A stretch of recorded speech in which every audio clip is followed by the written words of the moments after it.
आदाब, मैं फ़ारूक खान, संपादक इक़रा पत्रिका, थार न्यूज़ इक़रा पत्रिका में के इस चैनल में आपका स्वागत है, आपका इस्तकबाल है।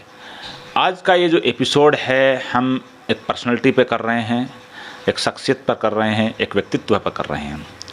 और हम ऐसे एपिसोड जो जितने भी लोग हमें बुज़ुर्ग लोग मिलेंगे और हमने पहले भी किए हैं कि उनकी पर्सनैलिटी पर, कि वो कब पैदा हुए, वो कहाँ तक पढ़े, उन्होंने क्या क्या किया, तो ऐसे हम और पहले भी किए हैं और आइंदा भी करेंगे। तो आज हम जो एपिसोड कर रहे हैं, जिस बुज़ुर्ग हस्ती पे है, जिस पर्सनैलिटी पे, जिस व्यक्तित्व पे, जिस शख्सियत पर, वो ज़फ़रुल इस्लाम साहब हैं, जो जयपुर में रहते हैं, जयपुर के जो आमेर रोड की कॉलोनी के अंदर। और उनसे हम सारी बातचीत करेंगे और उनसे जानेंगे उनका ज़माना, ताकि हमारे ज़रिए, इस चैनल के ज़रिए ये दूर तक लोगों तक पहुँचे कि उनका ज़माना कैसा था और आने वाली नस्लें हैं उनके ज़माने से क्या सबक सीख सकती हैं। ज़फ़रुल इस्लाम साहब करीब 90 ईद देख चुके हैं और अभी भी पूरी तरह से एक्टिव हैं। ये प्रिंसिपल से रिटायर हुए हैं। इंग्लिश इनका सब्जेक्ट था, उर्दू, अरबी और हिंदी, ये भी इन पे अच्छी कमांड है इनकी। इन्होंने किताब भी लिखी है और पढ़ने लिखने का ज़बरदस्त इनको शौक़ रहा है। ज़फ़र साहब, आपका बहुत बहुत इस्तकबाल है। सबसे पहले तो आप अपनी पैदाइश कब हुई थी और कहाँ हुई थी? मेरी पैदाइश मेरठ में हुई थी 1934 में। इब्तदाई तालीम? मेरी इब्तदाई तालीम दिल्ली में हुई। वहाँ मैंने मैट्रिकुलेशन किया था पंजाब यूनिवर्सिटी से। उसके बाद हम लोग 5 साल दिल्ली में रहे और वहाँ तमाम मुलाकातें जो होती थी वालिद साहब की वजह से, तो वहाँ पंडित जवाहरलाल नेहरू से 3 बार मिला हूँ, रफ़ी अहमद किदवाई से मिला हूँ और बड़े बड़े लोगों से मुलाकात वहाँ होती रहती थी। लेकिन उसके बाद 1955 में मोहनलाल सुखाड़िया चीफ मिनिस्टर ने नेहरू जी से कहा कि किसी को जयपुर भेजिए, राजस्थान। तो हमारी फैमिली 55 में जयपुर आ गई और तब से यहीं रह रहा हूँ। जी, आपके वालिद साहब का पूरा नाम? मेरे वालिद साहब का पूरा नाम मौलाना अबुल फ़ाखिर सिद्दीकी। वो स्वतंत्रता सेनानी थे और मुझे याद है 1946 में एक जुलूस में मैं उनका हाथ पकड़े चल रहा था मेरठ में, तो पुलिस की तरफ से गोली चलाई गई तो बहुत से आदमी मर गए। मैं एक गली में छुप गया था, वालिद साहब को गिरफ़्तार कर लिया गया था। बाद में पता चला कि उनको रावलपिंडी की जेल में बंद कर दिया गया है। ज़फ़र साहब हैं, इनके जो वालिद हैं वो स्वतंत्रता सेनानी रहे हैं, कांग्रेस के लीडर रहे हैं और वो वाक़या ये बता रहे हैं। फिर पंडित नेहरू जो भारत के पहले प्राइम मिनिस्टर थे, उन्होंने आपके वालिद साहब को यहाँ भेजा? उन्होंने दिल्ली बुलाया, पहले मेरठ से, मेरठ थे। उन्होंने कहा आपको दिल्ली काम करना है, दिल्ली आ जाइए। लिहाजा हम वहाँ 50 से और 55 तक दिल्ली में रहे और वालिद साहब ने बहुत काम किया। उनके ऊपर बल्कि कई वजूहात से हमले भी हुए और 55 में उन्होंने फिर जयपुर आने की कहा कि आप जयपुर चले जाइए, क्योंकि 57 में इलेक्शन होने वाला है, लिहाजा आपको वहाँ काम करना होगा।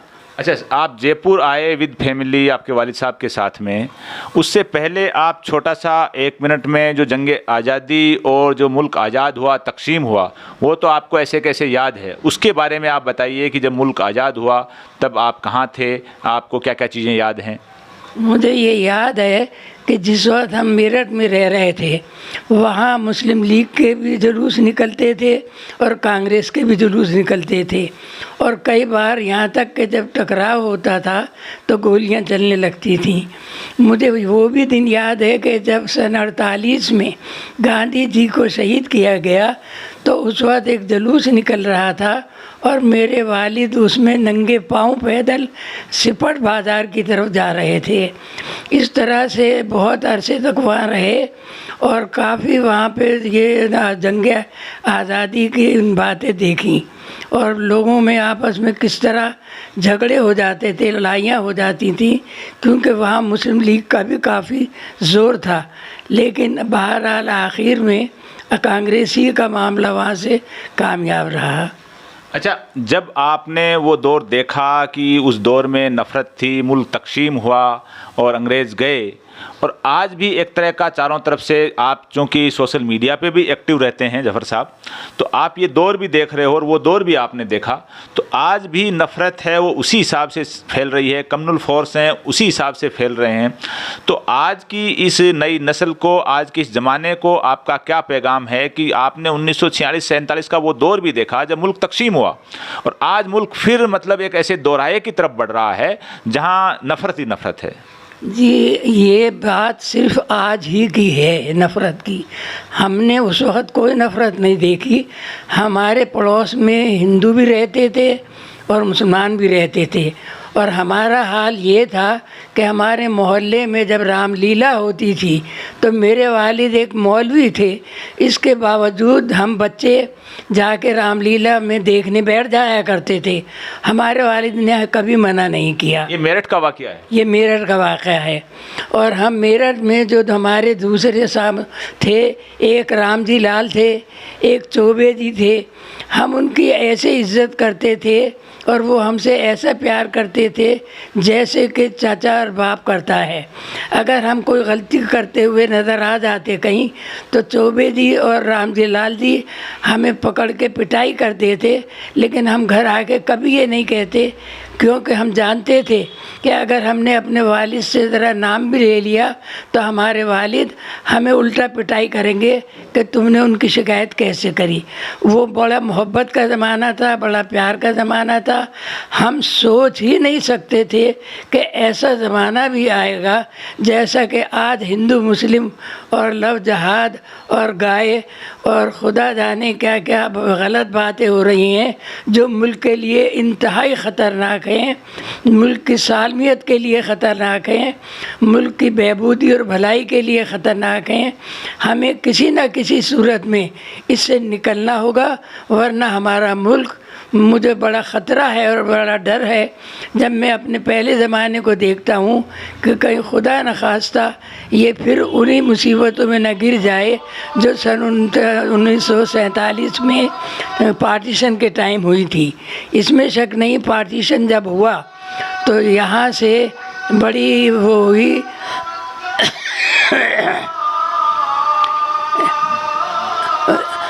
तो पार्टीशन में बड़ी मारकाट भी हुई, बाहर पहुंचा दी देश से। तो मारकाट हुई थी। दिल्ली में जब हम पहुंचे तो हमें बताया गया, लेकिन ताज्जुब की बात यह है कि 47 के बाद हम 48 या 49 में दिल्ली में पहुंच गए थे।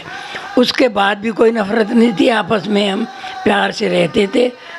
जफ़र साहब जो बात बता रहे हैं ये एक बड़ी बात है कि इनके वालिद साहब थे वो एक मौलवी थे, उसके बावजूद जब मेरठ में ये जब जहाँ पैदा हुए, जहाँ रहते थे, वहाँ इनके पड़ोस में सारे हिंदू मुस्लिम सब मिल के रहते थे। और जो रामलीला लगती थी उस रामलीला में इनके वालिद साहब अपने बच्चों को ले जा के वहाँ दिखाते थे रामलीला, जो एक मौलवी थे। ये अपने आप में बड़ा सबक है गंगा जमनी तहजीब के लिए, मुल्क के भाईचारे के लिए, जो आज बिगड़ रहा है कि एक मौलवी अपने बच्चों को रामलीला देखने के लिए ले जाया करते थे। तो जब जफ़र साहब आप लोग यहाँ आए 55 में राजस्थान, और आपके वालिद साहब को एज ए पॉलिटिकल लीडर या प्रभारी की तरह पंडित जवाहरलाल नेहरू ने यहाँ भेजा, तो उसके बाद के घटनाक्रम बताइए आप। उसके बाद ये है कि वालिद साहब तमाम राजस्थान के दौरे करते थे। 57 में उन्होंने दौरा किया पूरे राजस्थान का, और मिनिस्टर्स उनकी स्वतंत्रता सेनानी होने की वजह से इतनी इज्जत करते थे कि मैं आपको फ़ोटो दिखा सकता हूँ। 10 और 12 मिनिस्टर घर पर आके बैठे हुए हैं, जबकि वालिद साहब एक गरीबी की हालत में थे, एक किराए के मकान में रहते थे नीदरलावदी के रास्ते में। लेकिन उस रास्ते में छोटी सी जगह में 10-12 मिनिस्टर कैसे आ जाते थे, ये मैं आज भी ताज्जुब में हूँ। कोई उनके साथ ना कोई सिपाही है ना कुछ है, और वो घर पे आए बैठे हुए हैं और बातचीत कर रहे हैं और समाज की और पॉलिटिक्स की मामलात पे उनकी आपस में गुफ्तगू होती रहती। जो बड़ी बात बता रहे हैं वो फ़ोटो आप थोड़ा सा निकालिए कि इनके वालिद साहब एज ए कांग्रेस प्रभारी की तरह यहाँ जयपुर में आए थे और किराए के मकान में रहते थे, और उस वक्त 10-12 मिनिस्टर ये कह रहे हैं कि हमारे घर में जो किराए का घर था वहाँ आते थे, छोटी सी जगह बैठते थे, और न कोई उनके साथ गनमैन आते थे, न कोई ऐसा मामला था 10-10, 12-12 मंत्रियों का घर पे आना। और वो फ़ोटो जफ़र साहब ने रख रखी हैं अपने वालिद साहब के साथ की मंत्रियों की, तो कुछ बताएं भी कि ये एक बड़ा दौर था, बड़ा दिलचस्प दौर था और बड़ा मेल मिलाप वाला दौर था। जो ये फ़ोटो है जो जफ़र साहब, इसमें आप बताइए कौन कौन है इसमें? इसमें ये तमाम आगे मिनिस्टर हैं, तो इधर से ये कुंभाराम आर्य हैं, ये उपाध्याय जी हैं, ये मेरे वालिद हैं, और ये मथुरादास माथुर हैं, ये नाथुराम मिर्ज़ा हैं, ये रामनिवास मिर्ज़ा हैं, और ये पीछे भी सारे ये मालपुरा के थे, पूरा नाम मुझे याद नहीं आ रहा, व्यास जी होंगे, व्यास जी थे, और ये थे वो ये सब नाम नीचे लिखे हुए। ये जो मैं आपको बताता हूँ कि इनके वालिद साहब हैं, जो जफ़र साहब के वालिद साहब हैं, ये बीच में बैठे हैं, जो दाढ़ी है, सर पे टोपी है, और बगल में इनके जो सुखाड़िया जी बैठे हैं जो चीफ मिनिस्टर हैं, और कुंभाराम जी आर्य जो मेरे इस उंगली के नीचे जो कुंभाराम जी आर्य हैं वो बैठे हैं, जो मिनिस्टर रहे हैं, और इधर नाथुराम जी मिर्धा और रामनिवास जी मिर्धा जो दोनों बैठे हैं, और ऊपर बगल में जो इनके वालिद साहब के बिल्कुल जस्ट बगल में जो मथुरादास जी माथुर वो बैठे हैं, और जो खड़े हैं उसमें दामोदर जी व्यास हैं वो, यानी कई मंत्री और ये चीफ मिनिस्टर, और ये बच्चों की तौर पे जो नीचे आप बैठे हैं शायद मैं ये खड़ा हूँ। जफ़र साहब इस फोटो में जब बच्चे थे तब इसमें खड़े हैं। उस वक्त कौन सी क्लास में पढ़ रहे थे आप? मैं महाराजा कॉलेज में पढ़ रहा था। उस वक्त ये महाराजा कॉलेज में पढ़ते थे, और ये तब की फ़ोटो है। और कौन सी पिक्चर आपके पास ऐसी? ये गवर्नमेंट हॉस्टल में मीटिंग हो रही है, इसमें वालिद साहब ने मीटिंग बुलाई थी। इसमें हरदेव जोशी चीफ मिनिस्टर भी हैं, और नाथुराम मिर्धा, रामनिवास मिर्धा, कमला बेनीवाल, और ये तमाम मिनिस्टर बैठे हैं। यहाँ ये मैं हूँ, और यहाँ ये मेरा छोटा भाई बैठा हुआ है। ये जो गवर्नमेंट हॉस्टल है, जो आज जो पुलिस कमिश्नरेट है जयपुर की MI रोड पर, उसका फ़ोटो है, जहाँ चीफ मिनिस्टर हरदेव जोशी और दिगर जो मंत्री और विधायक और जफ़र साहब के जो वालिद साहब, खुद जफ़र साहब भी यहाँ बैठे हैं। इस मीटिंग में शायद कोई चाय नाश्ते की कोई मीटिंग हो रही है। तो इसके अलावा और कौन सी फ़ोटो आपके पास? उसके अलावा ये एक YMC चलता था मुस्लिम स्कूल में, तो वालिद साहब ने सुखाड़िया जी को बुलाया कि YMC में आपको आना है, और वहाँ पर मीटिंग भी में तकरीर भी करनी है, इनाम बांटने हैं। तो ये मोहन लाल जी सुखाड़िया हैं, और ये YMC के प्रेसिडेंट तकरीर कर रहे हैं। ये मुस्लिम स्कूल की फ़ोटो है जिसमें जो चीफ मिनिस्टर थे सुखाड़िया हैं जो बैठे हैं, और उनकी जो फ़ोटो है आप पंखे के पास में वो बैठे हैं चीफ, किनारे पर वालिद साहब, और किनारे पे इनके वालिद साहब हैं, उनकी थोड़ी सी शक्ल इसमें नज़र आ रही है। ये पुराने कदीमी फ़ोटो हैं जो इन्होंने संभाल के रख रहे हैं। ये उस हिंदुस्तान के, उस राजस्थान के, उस गुलाबी नगर जयपुर की पहचान, जो गंगा जमुनी तहजीब थी, जो प्यार मोहब्बत वाला ज़माना था, जहाँ कोई हिंदू नहीं था, कोई मुस्लिम नहीं था, कोई झगड़ा नहीं था, कोई दंगा नहीं था, फसाद नहीं था, प्यार मोहब्बत से पॉलिटिशियन भी रहते थे और बाकी अवाम भी रहती थी। उस दौर की ये ब्लैक एंड वाइट फ़ोटो हैं जो आज के इस दौर के लिए, आने वाली नस्लों के लिए एक बड़ा सबक हैं, जो जफ़र साहब ने 90 साल की इस उम्र में इनको संभाल के रख रखे हैं। और कौन सी फ़ोटो? सुखाड़िया जी, ये सुखाड़िया जी मुख्यमंत्री जी हैं, ये इनाम बांट रहे हैं, वालिद साहब खड़े हैं। इस प्रोग्राम में कह रहे हैं कि सुखाड़िया जी जो चीफ मिनिस्टर हैं वो इनाम तकसीम कर रहे हैं वहाँ, और बगल में इनके वालिद साहब खड़े हैं। ये भी मुस्लिम स्कूल का प्रोग्राम है शायद? ये मुस्लिम स्कूल जयपुर का प्रोग्राम है। क्यों?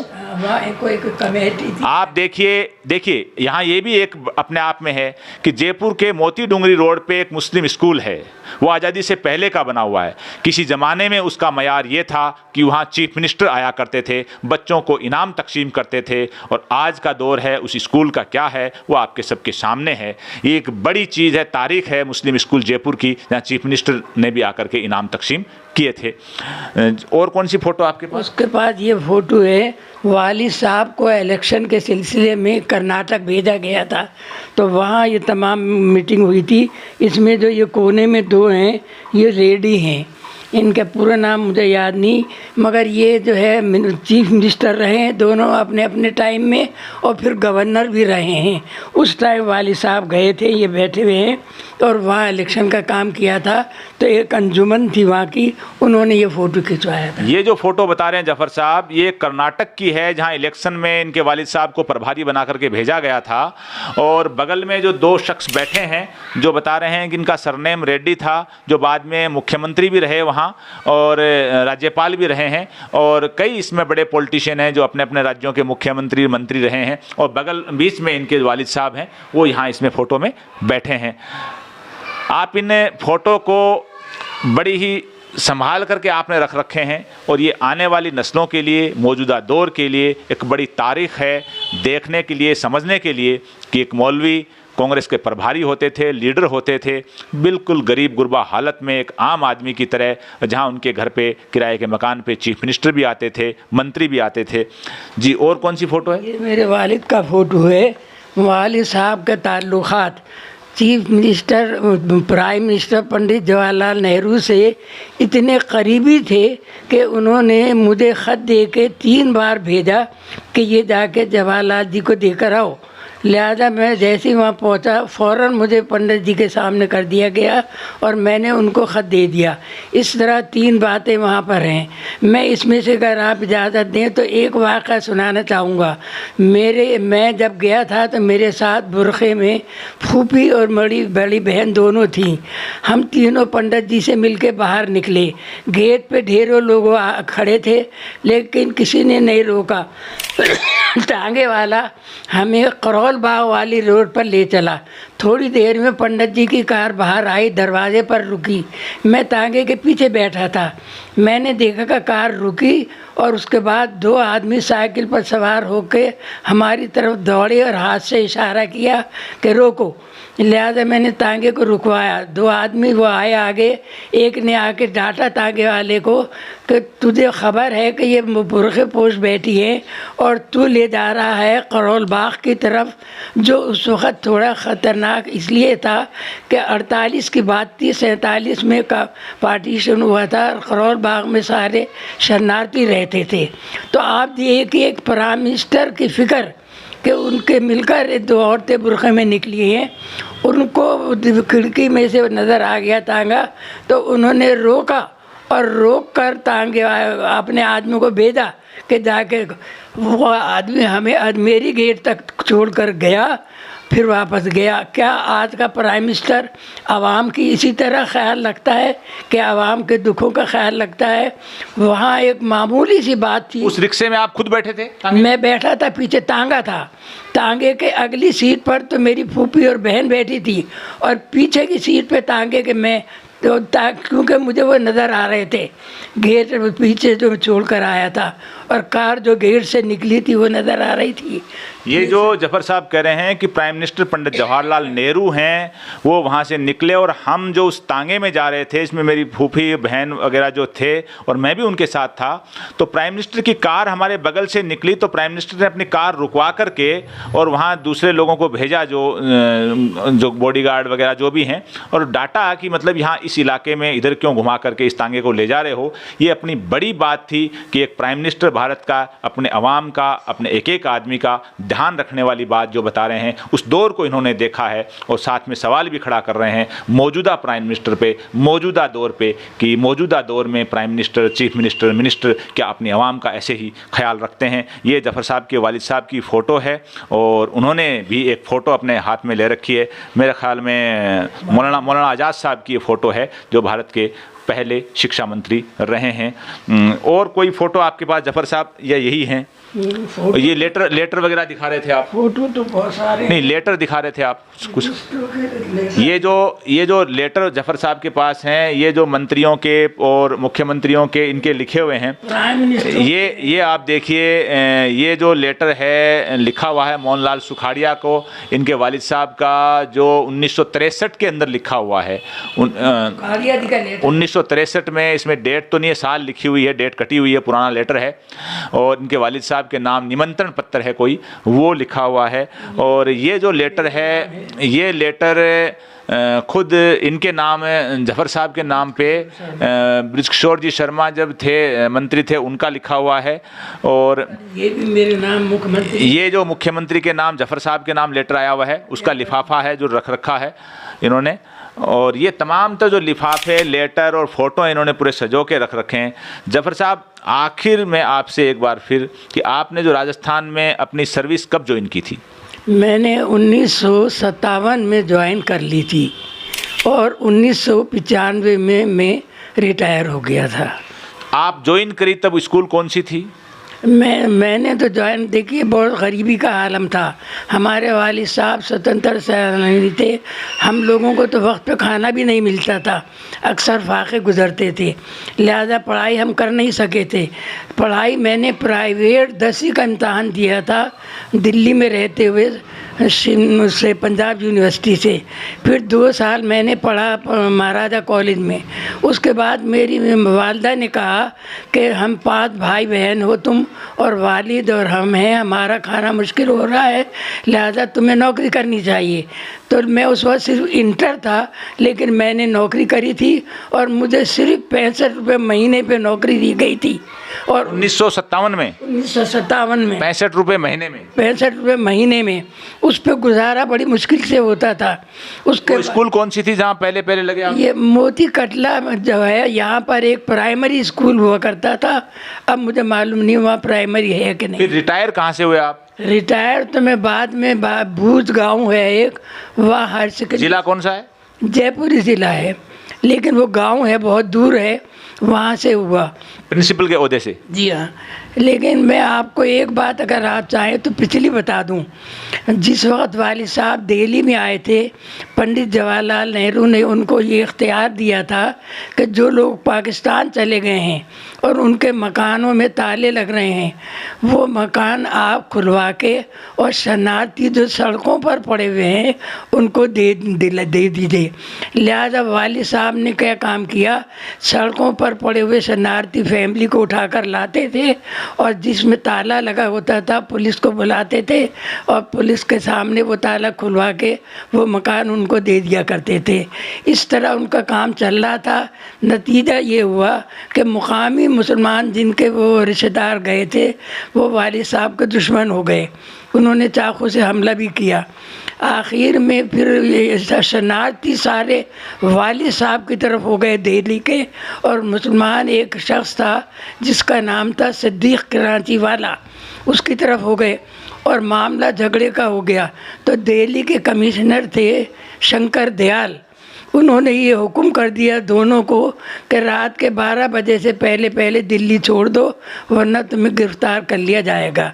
तो वो सिद्दीक कराची वाला तो बम्बई भाग गया, लेकिन वालिद साहब जो थे गाज़ियाबाद में जाकर रहने लगे, लेकिन वहाँ से बैठकर भी वो अपना काम बराबर करते थे। सबसे बड़ी बात ये थी कि वालिद साहब मुसलमान थे, लेकिन सारे शरणार्थी उनको अपना बुजुर्ग समझते थे और उनकी बड़ी इज्जत करते थे। ये जो पार्टीशन में जो शरणार्थियों का वाक़या बता रहे हैं कि इनके वालिद साहब ने जो भारत पाकिस्तान तकसीम हुए तो जो शरणार्थी आए उनकी कैसे कैसे खिदमत की, जद्दोजहद की। जफर साहब, ऐसा कोई बात जो आपको बतानी चाहिए थी जो इस एपिसोड के अंदर जो आपके दिमाग में हो, जो रह गई हो, क्योंकि इसको एक नई नस्ल जो आएगी वो भी इसको देखेगी, मौजूदा दौर भी देखेगा, तो दुनिया इसको देखे आपकी ऐसी कोई चीज़ अगर बच गई हो जिसमें आनी चाहिए थी, नहीं आई। देखिए, ये भी एक अजीब वाक़या है। सन 46 की बात है, मेरे मकान के बराबर में एक हिंदू फैमिली रहती थी। वहाँ एक लड़का था 15-16 साल का, उसका नाम था काला।